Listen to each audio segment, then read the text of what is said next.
Hi, I'm Lena Brown, and in today's video, I'm going to discuss what happened in 2020 that I am thankful for.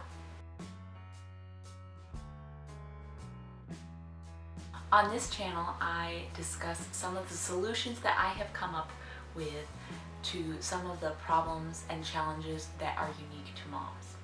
I don't want to downplay how hard 2020 has been for many of us, including our family, but I wanted to look on the bright side and see what benefits 2020 has brought.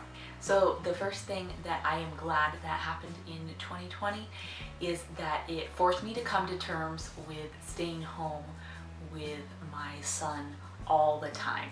So I actually haven't stayed at home full time, week in, week out with my son basically ever, because I get so stir crazy and I figure out how to create a new side hustle or get a job. So about 8 weeks after my son was born, I had already found a job to do a couple mornings a week because I was going so stir crazy staying at home and my main job being caretaking. So this spring, when we were home and not going anywhere, it forced me to stay home for an extended period of time and not leave the house basically, and that really got me over the hump of being scared to stay home and not knowing what to do with myself, to more enjoying my time at home with my son and thinking of ways to structure our day together to make it more fun for both of us. This wouldn't have happened without the stay-at-home orders, so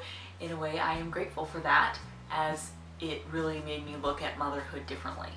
So I am a private music teacher, and before 2020 I taught exclusively in person, and I wanted to break into the online community and start teaching online students, but I hadn't bit the bullet and I didn't know how to go about it or what to do or what platform to use or any of that stuff. So, but as soon as those stay-at-home orders were issued, then I took all of my students online, and it was a crash course, but I am so thankful that that happened, because now I have learned so much about teaching online and how to be a better teacher online. And now I have a student that lives 2 hours away. This really allowed me to learn the online teaching gig and get pretty good at it, which I wouldn't have done without the things that have happened this year. I was forced to learn how to teach online and fast. So it was a steep learning curve, but I'm so glad it happened. And now in the future, I can be totally flexible. When anyone has a runny nose, I know exactly how to take lessons online and how to make that work, no problem. The next thing I am grateful for about 2020 is that it has definitely brought some clarity to my life and the people that I know. So I thought the word for 2020 was going to be vision, because we were going to see great things happen. But I think my new word for 2020 is clarity. It's shown me who my people are, who really cares about me, and exactly what people really believe. It's shown me who's going to remember me even when I'm not in front of them and check in on me and my welfare.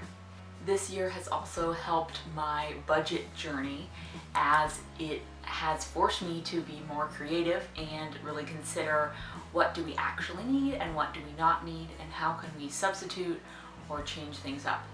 At the beginning of this year, with all the panic buying and stuff, we couldn't get into Costco, where we normally buy all our meat and stuff, because the line was around the block and we'd never seen that before. We just decided to go home. So then we had to learn how to buy meat locally and in a different way and different brands, because everything was out.